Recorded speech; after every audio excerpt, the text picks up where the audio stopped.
ఇవాళ నువ్వు ఉన్నప్పుడు పరీక్ష పత్రాలు జిరాక్స్ సెంటర్లలో పల్లి బఠానీల్లాగా అరాజు పెట్టి అమ్ముతుంటే సిగ్గులేనోడా ఏ ఒక్క రోజైనా దద్దమ్మల్లో ఆ దొంగల్ని అరెస్టు చేసినవా? మేము వచ్చినాక బొక్కలేసినాం ఎవడైనా అట్లా చేస్తా అంటే. అందుకే ఈరోజు పేదోళ్ళ పిల్లలకు ఉద్యోగాలు ఇవ్వడానికి పారదర్శకమైన నియామకాలు చేపట్టడానికి పబ్లిక్ సర్వీస్ కమిషన్ని ప్రక్షాళన చేసినాం. కోర్టులలో ఉన్న కేసులను పరిష్కరించి ఇవాళ వేలాది ఉద్యోగాలు ఇచ్చే బాధ్యత తీసుకున్నాం.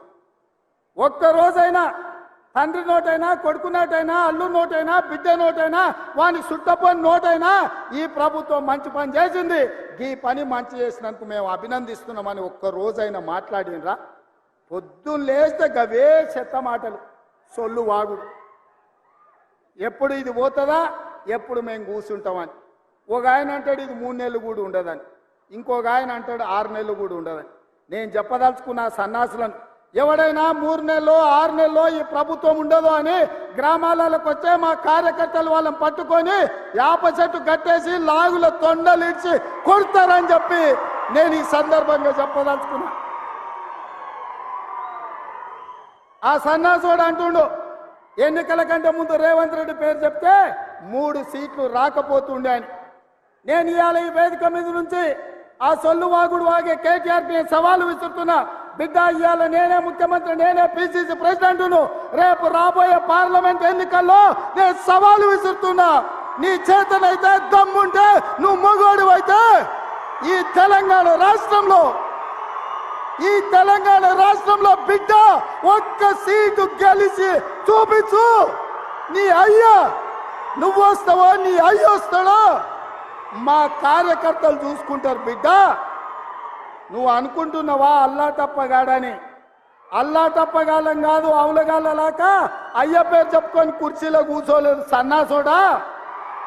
కింది నుంచి కార్యకర్తగా కష్టపడి జెండాలు మోసి లాఠీ దెబ్బలు విని నీ అక్రమ కేసులు ఎదుర్కొని చెర్లపల్లి చెంచల్ కూడా జైల్లో మగ్గినా భయపడకుండా లొంగిపోకుండా నిటారుగా నిలబడి నిన్ను నీ అయ్యను నీ బావను బొందబెట్టి ఇవాళ కుర్చీలో కూర్చున్నాం.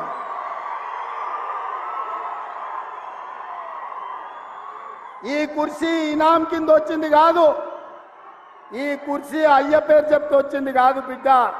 నల్లమల్ల అడవి నుంచి తొక్కుకుంటూ వచ్చి నీలాగటో నెత్తి మీద కాలు పెట్టి తొక్కి ఆ కుర్చీలో కూర్చోబెట్టిండు మా కార్యకర్తలు. ఇవాళ కుర్చీ ఉందంటే అది మా కార్యకర్తల త్యాగం.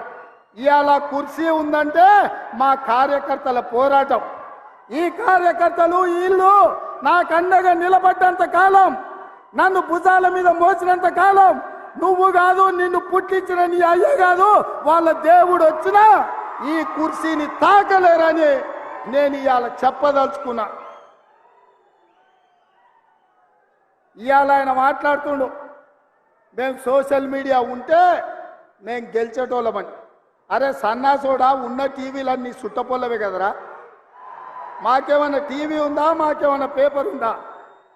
మా అయ్య చూపించుకోవడానికి ఏమన్నా టీవీ ఇచ్చిండా, రాసుకోవడానికి ఏమన్నా పేపర్ ఇచ్చిండా? సొల్లువాగుడు వాగడానికి మాకేమన్నా మైకులు ఇచ్చిండా?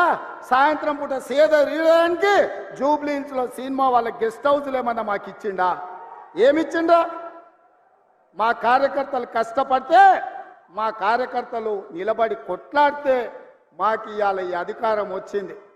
ఇవాళ నువ్వు చేసే తప్పుడు పనులు మా కార్యకర్తలు సోషల్ మీడియాలో పెట్టారు. మాకు ఆ ట్యూబ్ అక్కర్లేదు, ఈ ట్యూబ్ అక్కర్లేదు, ఏ ట్యూబ్ అక్కర్లేదు. బిడ్డ, నీ ట్యూబ్ లైట్ వలగొట్టే బాధ్యత మాత్రం మేము తీసుకుంటాం. ఆయన చివరికి దివాలా చెడి యూట్యూబ్ ఛానల్ పెట్టుకుంటామంటుండు. అట్లనే కృష్ణానగర్లో ఏదైనా బ్రోకర్ దందా కూడా పెట్టుకో. అది ఇది 2 కలిస్తే బాగానే నడుస్తుంది నీ వ్యాపారం. ఇప్పటికి కూడా సిగ్గురాలే. వాళ్ళ కుటుంబం తోసుకుంటే తెలంగాణ ప్రజలు చెప్పు తీసుకొని కొట్టినరు అనే సంగతి ఆయనకు అర్థం కాలే. 10 ఏళ్ళు అడవి పందుల్లాక చెరుకు తోట మీద పడి అడవి పందులు తిన్నట్టు మా వికారాబాద్ పరిధి తాండూరు ప్రాంతంలో పల్లి చేను వేసుకుంటే అడవి పందులు రాత్రిపూట చేను మీద పడితే ఆ పంట కాపాడుకోనికి మా రైతులు కరెంటు తీగలు పెట్టి కాపాడుకుంటారు. అట్లనే తెలంగాణ ప్రజలు అడవి పందుల్లాక తెలంగాణ మీరు తెగమెక్కుతుంటే కరెంటు వైర్లు పెట్టి మిమ్మల్ని కరెంటు తీగలకు బలిచ్చి ఇవాళ కాంగ్రెస్ పార్టీని అధికారంలోకి తీసుకొచ్చారు.